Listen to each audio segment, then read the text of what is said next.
All right, joining us this afternoon in the control room is Greg Davis, who stopped by from the Cajun Dome on the way over here.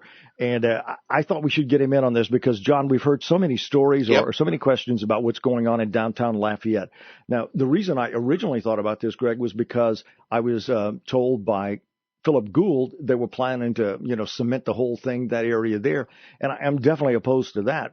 I hear the thing about the statue, and I'm like, well, in light of things that are going on, I think it might be a great idea to pull that statue and put a statue of General Lafayette instead. That would make more sense to me. Is that the way you're thinking about it?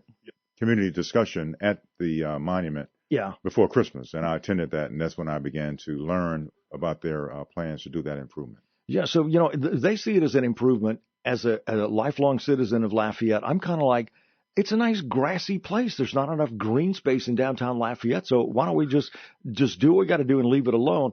But the statue comes up, and you've got some serious issues with the statue. Yes. Tell us about that. Well, the improvement, if it's done, the statue will become the centerpiece of the improvement. Right. And it's a Confederate monument is what it is. And I wanted to go there and make sure that they understood that there are people in the community that believe that monument should be moved and it should no longer stand in front of Old City Hall, and it should be moved to a museum. Mm-hmm. And so I asked for a meeting with their board and attended that meeting on the January 7th, asking that they not break ground until we have time to go before the council to have this discussion, because it's the council that would have the authority to move this monument. Sure. John, you had a question. Yeah, we're talking about here on the monument. I guess the question is, has there been, like there was in New Orleans with regard to several Confederate statues and monuments, has there been the same sort of, grassroots or groundswell requesting that the monument be taken down? I would have to say no. I was at the first meeting in downtown Lafayette, and there was myself, and there was a group from Y Alfred. Y Alfred, right? And this is a group of mostly people of Cajun ancestry that are expressing the desire that it also be moved. So that's it. I don't represent an organization. I'm just an individual citizen. So as of this moment, I would have to say no, there has not been a groundswell. Well, I mean, it's not necessary that there be a groundswell. I mean, many times, in a governance structure, you're asked to be proactive to prevent a groundswell so that we don't have the same situations where you have protests or people really upset about it. What, is the idea in terms of, where would the statue go? Where would the monument go? The Y Lafayette group has come up with what I think is a very good alternative. There is the Mouton House in downtown Lafayette, and that is a museum.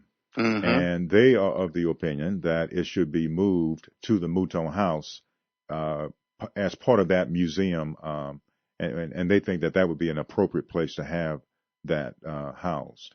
Greg Davis, Cajun Dome Director, is our guest here today. We're discussing the Alfred Mouton statue in downtown Lafayette.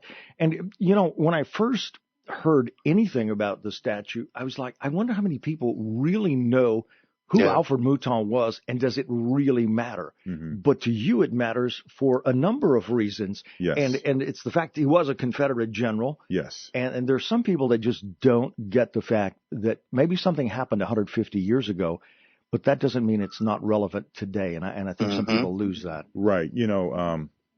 I'm a grandfather. I have 9 grandchildren, believe it or not. I'm almost there. 8. Wow. And I would like for my children to live in a community where we are continuing to make progress in our ability to come together, people of all colors, all walks of life. And that's the thing that's great about America. We've been able to evolve from periods of history that have not been very good. The institution of slavery, the institution of Jim Crow, those were periods of history that were not good at all. But we had the ability as a country to evolve and to work our way out of those situations. And we have the ability, what's great about our country, we have the ability to become greater and greater. And I think the removal of the monument is another step in that direction. That's where I'm coming from. John, do you have any further comment on that?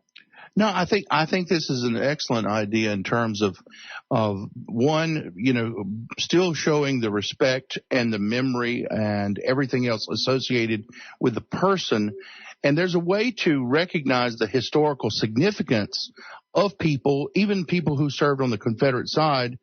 But at the same time, and I like the way that Greg said it, about making the progress over time, because you go back even 100 years, not even 150 years ago, we had lots of different symbols, whether it was cultural symbols, commercials, popular music, movies that you wouldn't see that have been sort of moved out of those areas. And so I think the idea of progressing over time is an interesting idea.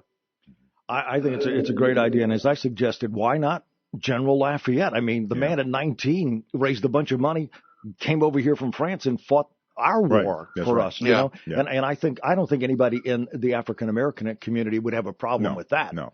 I mean, that's a valid point. Yeah. And like I said before, I don't think a lot of people know who Alfred Mouton was, even in Lafayette. Right. Just like in New Orleans, I think Robert E. Lee, people drive by that circle every day. They've got no idea who in the heck it is. Right. But it obviously has stirred up some emotion in some people. And as in your family, you said, I don't know where I read it, maybe the Independent or the Times or something about how your parents had to deal with Jim Crow laws when you were growing up. Yeah. My dad and mom were born in the 20s, and they lived in Bogalusa in the early 60s when I was a young kid.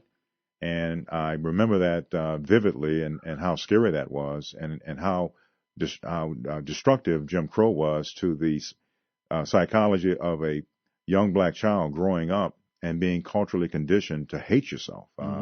And so, it's a wonderful thing that we've made it past those times. Yeah. And we need to continue making that type of progress. You mentioned Bogalusa. Bogalusa's even scary to me now. Much less in the day when your parents were growing up. I pray when I go through there, I don't break down or anything. Well, Greg, thanks for being with us. Maybe we'll discuss this more in the future. Yes, indeed. Thank you very much. Thank you very much. Hey, thank you. Thank you. Greg Davis was our guest today, and we were talking about the Alfred Mouton statue in downtown Lafayette.